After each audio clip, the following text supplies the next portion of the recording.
After over 27 years working in the public service, well-known social personality Carl Brown of Pine Garden believes he is being discriminated against as a result of his outspoken nature on radio talk shows. Speaking with SK Newsline, Brown said he had a business idea he intended to implement after retirement. He said the business would have great benefits in terms of employing people, being a significant market for farmers, and making a contribution to the economy.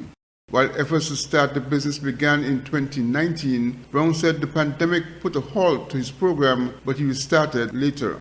Brown believes there are active roadblocks being put in his path across separate government administrations. His problems began, he explained, after he was called to a meeting with members of the NHC board during the latter period of the Team Unity administration. Everybody introduced themselves, asked me to explain my business plans and proposal. They love the idea. Tell me it's an excellent idea, very unique and everything. Then to tell me that they can't allow me to do it at my home, and if I see any land anywhere. Now, could you imagine that? NHC, who in charge of some of the lands in St. Kitts Nevis, right, is telling me that. Instead, they say, okay, we will come to your home, which they did say they were going to come to my home during the meeting. Give them 1 week, they're very busy, and they will come and measure up and see what I think. I'm still waiting on them. That board has been dissolved because of the change of government. They never came.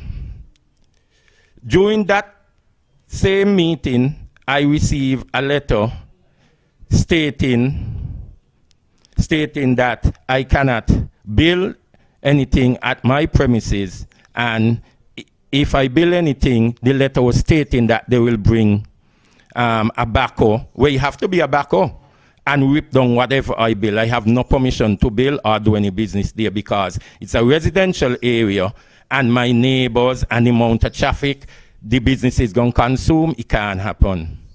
I left the meeting very disappointed.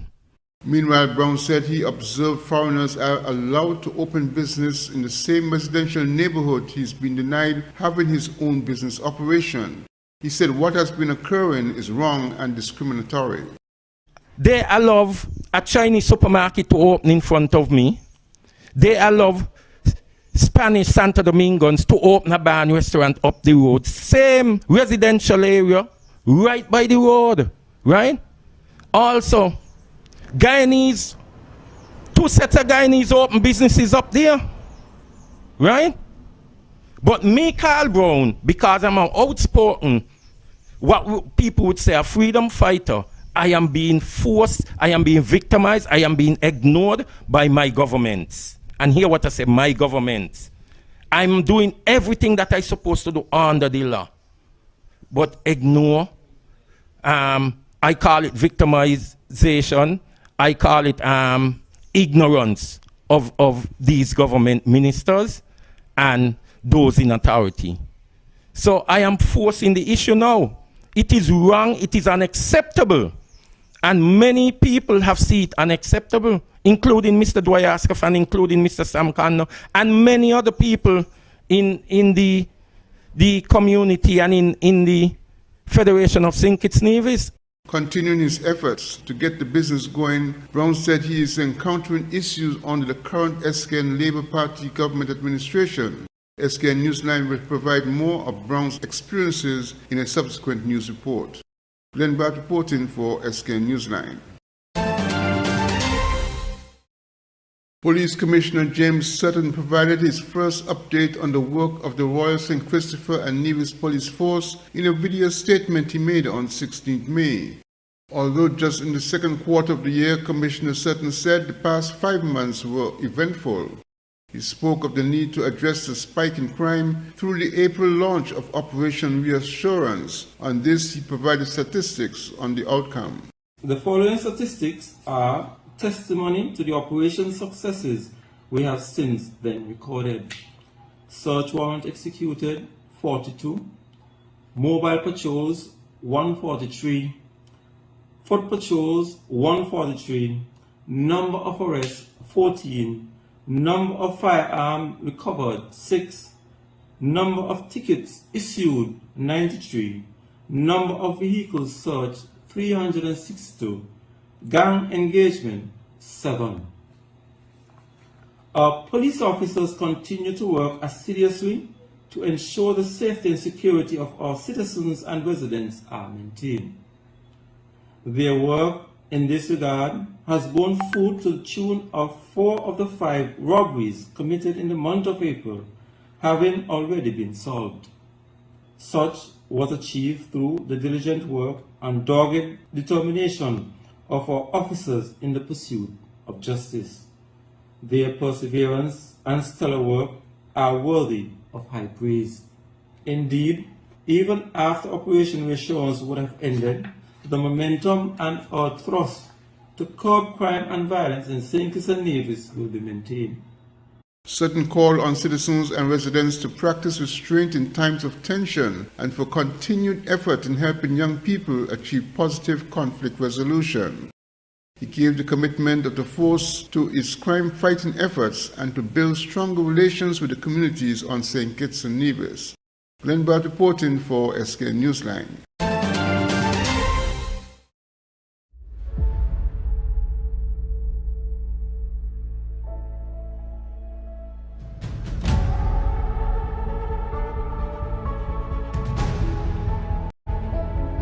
It's beautiful.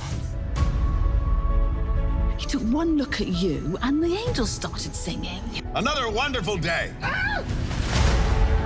What would you say about staying here for a few months or like a year, just so that we can be together again and just live and love and laugh and have fun and breathe?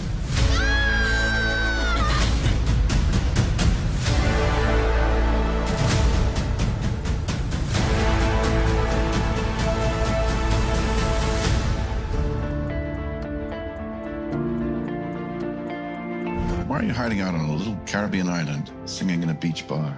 When I came here, I was at peace, and I never left. This is the beating heart of Nevis. This is what grounds me, what feeds my soul. It's where I found myself. I hope your life here will be full of joy. Love this island, my son. She will give you more than you can imagine.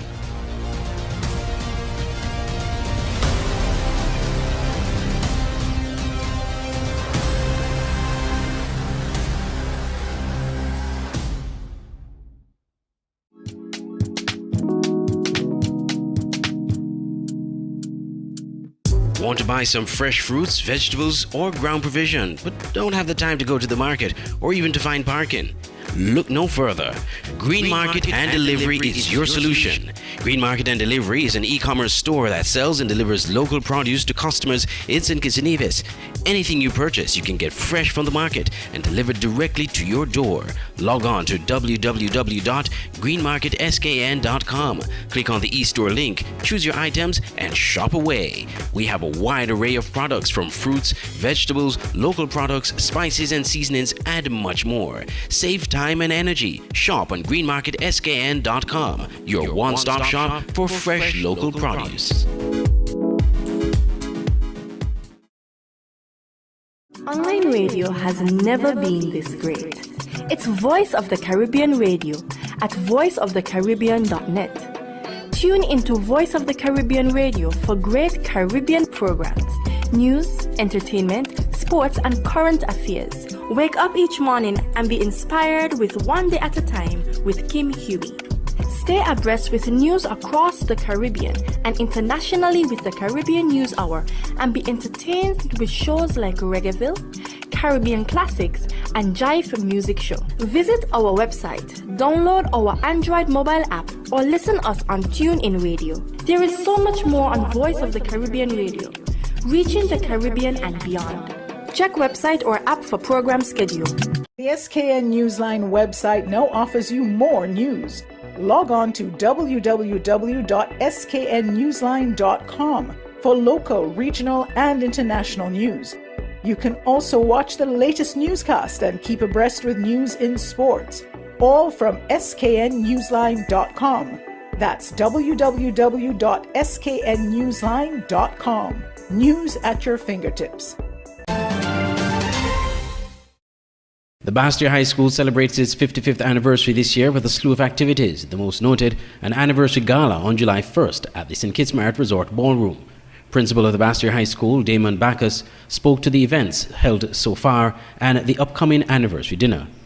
Well, we would have had a number of celebrations throughout the year. We're culminating with the 55th anniversary gala that will take place at the Marriott on the 1st of July. And so we're looking forward to a grand occasion where a number of past principals and teachers would be in attendance. Chairperson of the Bastia High School 55th Anniversary Committee, Jennifer Williams, gave more details about the anniversary gala. You'll expect a night of pomp and splendor. It's the first time we've decided to do anything on such a grand scale at the Bastia High School, but we've been always known for our excellent performances and our splendor. And so we decided to have this gala event. It's on the 1st of July. Tickets are $250, and I find it quite cheap.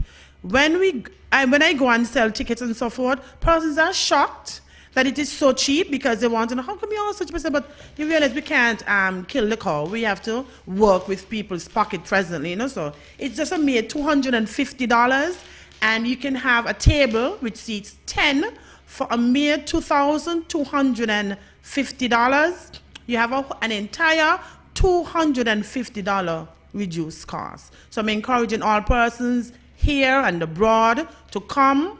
When you come for music festival, bring your suit, bring your ball gown, bring your dancing shoes, because you will be expected to party with the birthdays of champions on the 1st of July.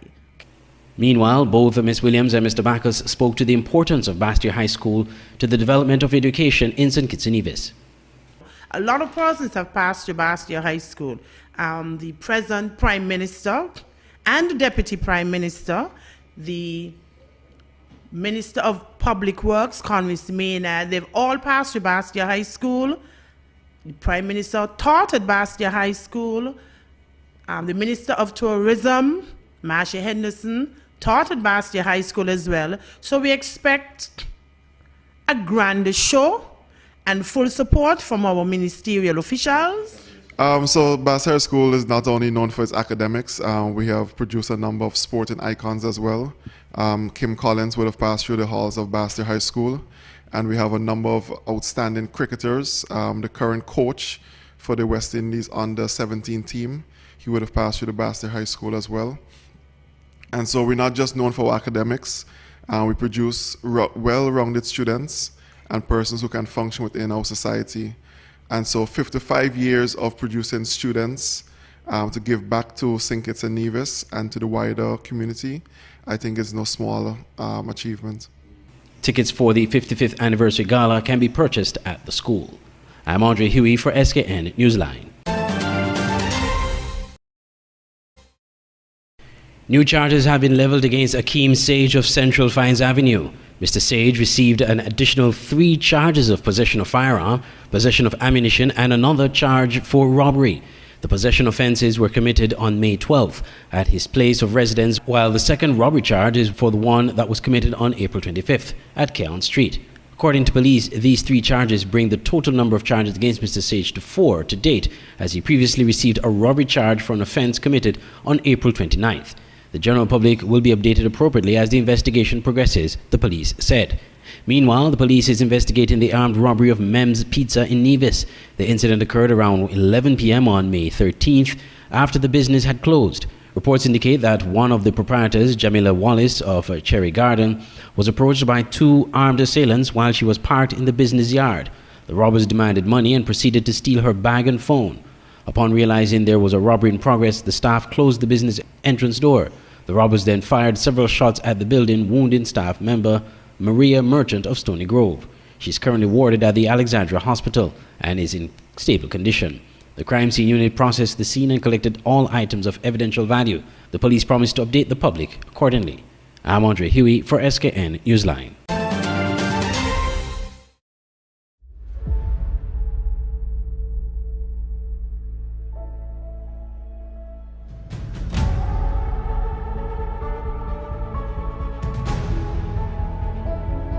It's beautiful.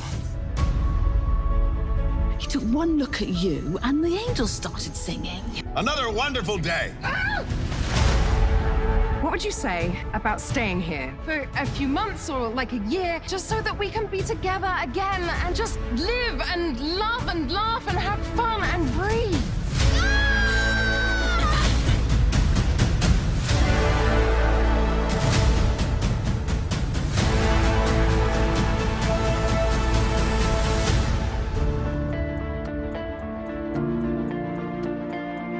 Why are you hiding out on a little Caribbean island, singing in a beach bar? When I came here, I was at peace, and I never left. This is the beating heart of Nevis. This is what grounds me, what feeds my soul. It's where I found myself. I hope your life here will be full of joy. Love this island, my son. She will give you more than you can imagine.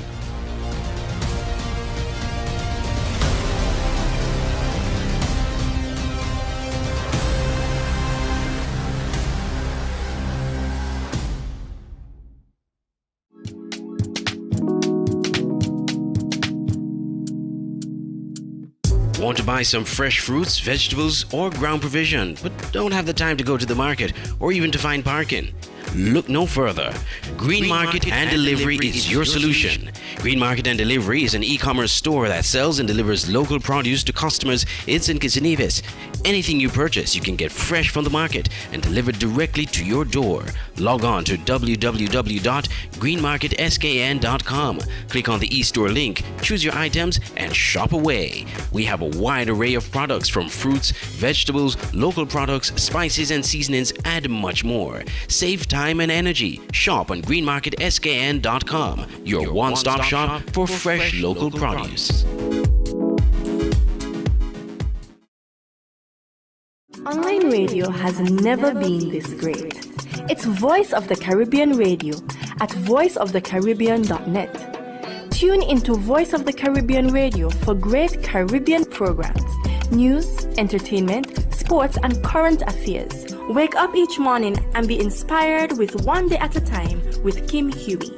Stay abreast with news across the Caribbean and internationally with the Caribbean News Hour, and be entertained with shows like Reggaeville, Caribbean Classics, and Jive Music Show. Visit our website, download our Android mobile app, or listen us on TuneIn Radio. There is so much more on Voice of the Caribbean Radio, reaching the Caribbean and beyond.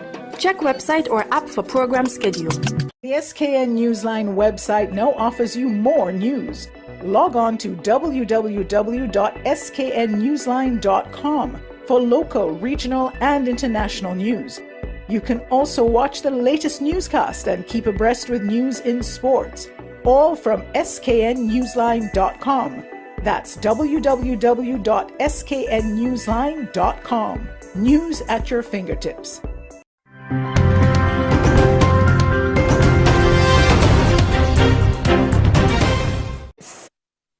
It's been decades since the politicians serving in crucial roles have received a pay raise, despite their permanent secretaries allegedly seeing multiple increases since the 1980s. On Tuesday, the finance minister made the case for the politicians, insisting if the country is to retain or attract the best to service in these crucial roles, it's prudent to improve the salary packages. He says the expert consultants from Ernst & Young agree they remain too far below the shifting pay levels, and as such, for the cabinet minister, payment at $52 above the level of the permanent secretary will result in a salary as at April 1st, 2022 of $17.866 million, with respect to April 1st, 2023, $20.2 million, and with respect to April 1st, 2024, $22.87 million. Madam Speaker, for the Minister of Finance, with respect to April 1st, 2022, and I think you'd want me to read them all out, Madam Speaker. April 1st, 2022, $19.2 million. For April 1st, 2023, $21.7 million. For April 1st, 2024, $24.6 million. I'm rounding up to the nearest 100,000. For the Deputy Prime Minister, Madam Speaker, $1 million as at April 1st, 2022, $22.7 million as at April 1st, 2023, and $25.7 million as at April 1st, 2024. And in the case of the Prime Minister? For the Prime Minister, Madam Speaker, salary of $22.3 million as at April 1st, 2022, $25.3 million at April 1st, 2023, and salary of $28.6 million as at April 1st, 2024. It's a payday many before him touted, but brushed aside in many cases for fear of earning the ire of the people, long denied increases due to the public debt and deficit. However, recent surpluses in the budget and fiscal prudence has made it possible. He notes the House Speaker will be compensated at the level of the Cabinet Ministers, the Parliamentary Secretary benchmarked at 75% of the Cabinet Minister. For the Member of Parliament, Madam Speaker, who's compensated at the level of 62% of the Cabinet Minister, salary for April 1st, 2022 of $11.1 million, April 1st, 2023, $12.5 million, and April 1st, 2024, $14.2 million. Dr. Clark says previous allowances to include housing and telephone enjoyed by the members will be discontinued effective April 1, 2022. He also insists the judiciary remains the highest paid arm of the government. Nika Lewis, CVM Live. The first in-person meeting of the Council of Foreign and Community Relations, COFCOR, since 2019, and the second time it is being hosted in Jamaica's capital, Kingston. For Minister E.P. Chet Green, it was an opportunity to address regional colleagues after a year's stint as chairman of COFCOR. His address, though, was not simply a valedictory one with reflections. He also put into perspective continuing challenges facing the Caribbean community. With a common language and shared culture, our region should be closer than we are at present. Unlike other institutions such as the European Union, we are not landlocked, but separated by sea. That's why he says addressing the issue of regional transportation is paramount. In order to achieve CARICOM's pillars of regional integration, it is necessary for us to address this issue of regional travel with the urgency that is required. Our respective member states, along with the Secretariat, need to devise workable plans and solutions to provide affordable air and maritime travel. Another major challenge for CARICOM foreign ministers is the worsening socio-political crisis in Haiti. I am, however, of the firm belief that we must work collectively to devise solutions and address the situation. Ultimately, the decision on the direction that Haiti will forge depends primarily upon its citizens. Therefore, there must be national consensus within Haiti, whilst those of us in the wider region are called upon to demonstrate patience and corresponding or parallel support to allow for the self-determination of the Haitian people. Minister Green also says another unfolding situation thousands of miles away continues to impact the CARICOM region. The Russian-Ukraine conflict still presents a challenge on the global stage, with ever-lingering economic effects on our economies and our livelihoods.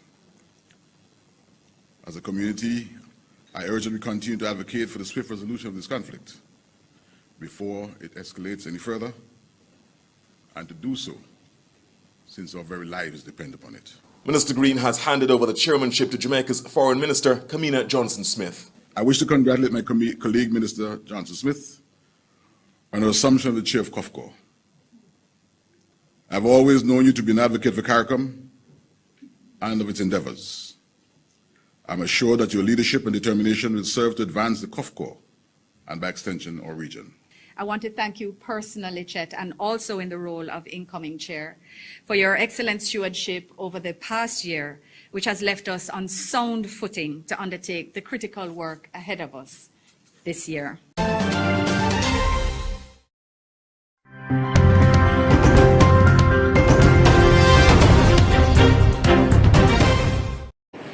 The evidence that convicted Nicolas Sarkozy came from a wiretap placed by investigators looking into the financing of his 2007 election campaign for the French presidency. He was found to have conspired to secure a prestigious job in Monaco for a judge in return for inside information on an inquiry into whether he'd accepted illegal campaign payments from L'Oréal heiress Liliane Bettencourt. This decision seems stupefying to me. It's open to criticism, questionable in French law, and we will not give up on this fight. It's a just struggle in the face of a particularly unfair decision. The lawyers will now approach France's highest court, the Court of Cassation. It reviews procedural aspects of cases, but not the facts. This isn't the only legal battle that marks Sarkozy's fall from grace. He's appealing a conviction for illegal campaign financing of his failed 2012 re-election bid. And prosecutors say the 68-year-old should stand trial on allegations that former Libyan leader Muammar Gaddafi sent him millions of euros in cash to fund his successful 2007 bid for the presidency. The only other president convicted by a French court was Sarkozy's predecessor, the late Jacques Chirac. He was found guilty of corruption but not sentenced to jail. Sarkozy won't have to wear an electronic bracelet yet. That'll only happen if his last chance of an appeal to France's highest court is rejected. Bernard Smith, Al Jazeera, Paris. One of Libya's two administrations voted Tuesday to suspend and investigate its prime minister, accusing him of failing to achieve his government's objectives. Fatih Bashagha was prime minister of Libya's eastern-based parliament known as the House of Representatives, which operates in Tobruk. Torn by civil conflict since 2011, Libya is divided between two rival governments, each backed by international patrons and numerous armed militias on the ground. Libya's Tripoli-based government is headed by Prime Minister Abdul Hamid Dbeibah. A spokesperson for Bashagha said the former prime minister would soon publish an official statement regarding Tuesday's decision. Bashagha, who was elected as prime minister in February 2022, tried to sit his government in the capital last May, arriving in Tripoli with a number of his cabinet ministers that ended with clashes between rival militias. The UN's Special Representative to Libya, Abdoulaye Batali, unveiled a new initiative in late February, aiming to usher the divided country to the ballot box before the end of 2023. Both parliaments have agreed to a joint committee to draft electoral law for the vote. However, progress has since slowed.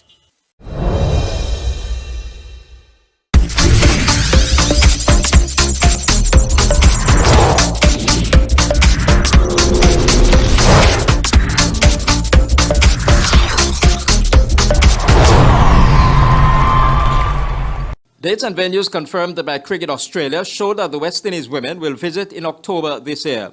The Caribbean side will play 3 one-day internationals and 3 T20s. A Cricket West Indies release states that the men will tour in January and February 2024 for 2 tests, 3 ODIs and 3 T20 internationals. The women's ODIs will form part of the International Cricket Council's championship, while the tests will be part of the 2023-2025 Men's World Test Championship. Hayley Matthews, captain of the West Indies women, expresses excitement about the upcoming tour. Matthews says they're looking forward to put up a strong fight since they've been working hard to refine their skills and strategies. The Windies women will next engage Ireland in June and July before heading to Australia. Jack Matthew, ABS Sports.